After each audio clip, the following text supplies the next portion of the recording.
ఓం శ్రీ మాత్రే నమః. ఛానల్లోకి స్వాగతమండి. ఈరోజు వీడియోలో మనం ధనుస్సు రాశి వారికి సంబంధించిన పూర్తి వివరాలు తెలుసుకుందాం. మే 27న అమావాస్య. ఈ రాశివారు ఈ నెల అమావాస్యలోపు మీరు ప్రాణం పోయినా కూడా చేయకూడని తప్పులేంటో తెలుసుకుందాం. అయితే ఈ రాశివారు ఏ విషయంలో జాగ్రత్తగా ఉండాలి, ఈ సమయంలో ఏ తప్పులు అస్సలు చేయకూడదు అనే అంశాలను ఈ వీడియోలో మనం వివరంగా తెలుసుకుందాం. కానీ అంతకంటే ముందుగా మీరు కనుక మన ఛానల్ని ఇప్పటి వరకు సబ్స్క్రైబ్ చేసుకోకపోతే సబ్స్క్రైబ్ చేసుకొని పక్కనే ఉన్న బెల్ ఐకాన్ నొక్కి ఆల్ సెలెక్ట్ చేసుకుంటే మేము ఇలాంటి వీడియోస్ అప్లోడ్ చేయగానే ముందుగా మీకు నోటిఫికేషన్ వస్తుంది. ఇలా నోటిఫికేషన్ మిస్ అవ్వకుండా మీకొస్తే మీకు ఉపయోగపడే ఎన్నో రకాల పరిహారాలు ఆచరించి మంచి ఫలితాలను పొందొచ్చు. అలాగే వీడియోని ఎక్కడా కూడా స్కిప్ చేయకుండా చివరి వరకు చూస్తేనే మేమేం చెబుతున్నామో మీకు పూర్తిగా అర్థమవుతుంది. ఇక వివరాల్లోకి వెళ్ళిపోతే ఈ రాశి విద్యార్థుల్లోని ప్రతిభ వెలుగులోకి వస్తుంది. కొన్ని వివాదాలు పరిష్కారమవుతాయి. కుటుంబంలో సంతోషకరంగా గడుపుతారు. వాహనాలు, ఆభరణాలు కొంటారు. విద్యార్థుల శ్రమ ఫలిస్తుంది. వ్యాపారాలు లాభసాటిగా ఉంటాయి. పెట్టుబడులు సమకూరుతాయి. వ్యాపకాలు పెరుగుతాయి. ఉద్యోగస్తులు కొత్త బాధ్యతలు చేపడతారు. ఆకస్మిక ధనప్రాప్తి కలగవచ్చు. అంటే వడ్డీ రూపంలో కానీ చెక్కు రూపంలో కానీ ధనం చేతికి అందుతుంది. స్త్రీలు ఆరోగ్యం విషయంలో జాగ్రత్తగా ఉండాలి. అకాల భోజనం వల్ల ఆరోగ్యం మందగించే అవకాశం ఉంటుంది. పత్రికా, ప్రైవేటు సంస్థల్లో పనిచేసే వారికి పని ఒత్తిడి అధికమవుతుంది. వీలైనంత వరకు మీరు ఎవరి మీద ఆధారపడకుండా మీ పని మీరే చూసుకోవటం ఉత్తమం. ముందుగా ఈ రాశి వారి గురించి చూసినట్లయితే ఓర్పు, సహనం గురించి చెప్పుకోవాలి. అంటే ఈ రాశివారు మొదటి స్థానంలో ఉంటారు. ఈ రాశివారు ప్రతిరోజు దైవారాధన చేస్తారు. వీరు దైవాన్ని ఎక్కువగా నమ్ముతారు. అయితే వీరు దైవబలం తమకు అండగా ఉందని మర్చిపోయి కష్టాలు వచ్చినప్పుడు ఎక్కువగా భయపడిపోతూ ఉంటారు. ప్రతిరోజు దైవారాధన చేసినా మాకు కష్టాలు వస్తున్నాయనే ఆలోచనలో ఉంటారు. అయితే కష్టాలు ప్రతి ఒక్కరికీ వస్తాయి. కానీ మీకు దైవబలం ఉండటం వల్ల కష్టాల నుంచి చాలా తేలిగ్గా బయటపడతారు. అయితే మీరు చెయ్యవలసిన దైవనామస్మరణ చేయటం మాత్రం మర్చిపోకూడదు. ఇక మీరు ముఖ్యంగా గుర్తుపెట్టుకోవాల్సిన మరొక విషయం ఏంటంటే ఎదుటి వ్యక్తిని గుడ్డిగా నమ్మకూడదు. ఏ అంశంలో తీసుకున్నా, అంటే మీరు కొత్తగా ఏదైనా పని చేయాలనుకున్నా, లేదా మీరు ఏదైనా నిర్ణయం తీసుకున్నా, కొత్తగా బిజినెస్ స్టార్ట్ చేద్దామనుకున్నా, ఇలా ఏ సందర్భంలోనైనా మీరు ఎదుటి వాళ్ళని నమ్మి మీ విషయాలన్నీ కూడా ముందుగా వారితో చెబుతూ ఉంటారు.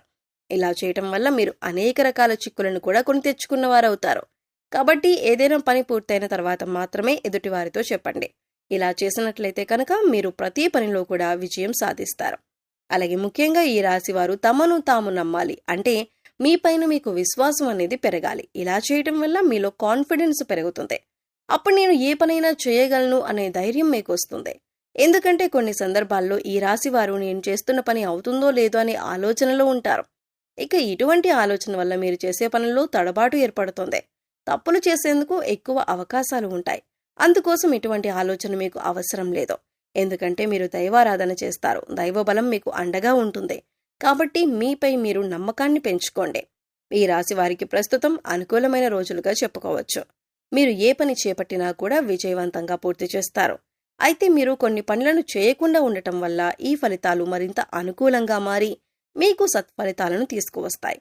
ముఖ్యంగా మీరు ఈ 5 తప్పులు చేయకుండా ఉంటే ఈ రోజుల్లో మీరు ఏ పని చేసినా కూడా దాంట్లో మీరు సక్సెస్ చూస్తారు. ఇక మీ విజయాన్ని చూసి మీకు మానసిక ఆనందం కలుగుతుంది. ఈ విజయం మీకు మాత్రమే కాదు, మిమ్మల్ని నమ్మిన వారికి, మీ శ్రేయోభిలాషులకి, మీ కుటుంబ సభ్యులకి కూడా ఆనందాన్ని కలిగిస్తుంది. ఇక మర్చిపోయి కనుక మీరు ఈ 5 పనులు చేశారంటే కనుక దరిద్రం మిమ్మల్ని వెంటాడుతుంది. అయితే ముఖ్యంగా మీరు చేయకూడని 5 పనులేంటో వివరంగా తెలుసుకుందాం. అందులో మొదటిగా చీకటి పడిన తర్వాత, ముఖ్యంగా దీపాలు పెట్టే వేళ అంటారు. ఈ సమయంలో ఎవరైనా పెరుగు అడిగితే వారికి పెరుగు ఇవ్వకూడదు. ఎందుకంటే చీకటి పడిన తర్వాత, అంటే దీపాలు పెట్టే సమయంలో పెరుగు ఇవ్వటం వల్ల దరిద్రం మిమ్మల్ని వెంటాడుతుంది. ఇక మరొక పని మీరు చేయకూడనిది ఏంటి అంటే ఇల్లు తుడిచే చీపురిని తొక్కటం కానీ, లేదా ఈ చీపురిని బీరువాకి ఆనించి పెట్టడం కానీ చేయకూడదు. చీపురిని మనం శుభ్రలక్ష్మీ దేవతగా భావిస్తాం. అలాగే ఇంట్లో ఉండే బీరువాను కూడా పరమపవిత్రంగా లక్ష్మీదేవిగా భావించి పసుపు రాసి బొట్టు పెడుతూ ఉంటాం. రెండింటినీ లక్ష్మీదేవిగా భావించినప్పటికీ కూడా చీపురును మాత్రం బీరువాకి తగలనివ్వకూడదు. అంటే బీరువాకి ఆనించి ఉంచకూడదు.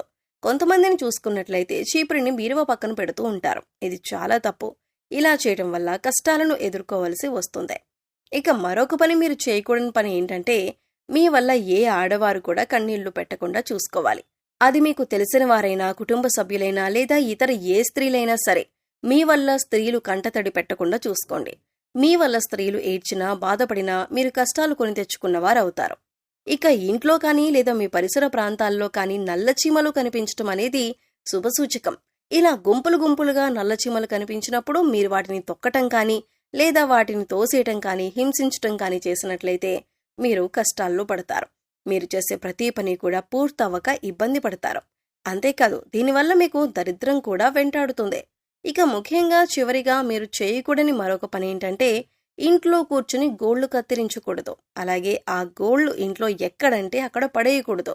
ఇలా చేస్తే దరిద్రమని మన శాస్త్రాలు కూడా చెబుతున్నాయి. ముఖ్యంగా కొంతమందిని చూసినట్లయితే ఖాళీగా కూర్చున్నప్పుడు గోళ్లు కొరికి కింద పడేస్తూ ఉంటారు. అది ఏ ప్రదేశంలోనైనా సరే మీరు గోళ్లు కొరికి పడేయటం అనేది మానుకోవాలి. ముఖ్యంగా మంగళ శుక్రవారాల్లో గోళ్లు తీసి ఇంట్లో పడేయకూడదు. ఈ పనులు కనుక ఈ రాశివారు చేసినట్లయితే మిమ్మల్ని దరిద్రం వెంటాడుతుంది. ఈ విషయాన్ని గుర్తుపెట్టుకుని ఈ తప్పులు చేయకుండా ఉండటం వల్ల మీరు చేసే ప్రతి పనిలో కూడా సక్సెస్ పొందుతారు. అంతేకాదు దరిద్ర దేవత ఎప్పుడైతే వెళ్లిపోతుందో అప్పుడు మిమ్మల్ని అదృష్టలక్ష్మి వరిస్తుంది. మీరు చేసే పూజలన్నీ కూడా ఫలిస్తాయి. అదృష్ట దేవత కలిసి వస్తుంది. లక్ష్మీదేవి స్థిర నివాసం ఉంటుంది. అన్ని పనుల్లో విజయం పొందుతారు.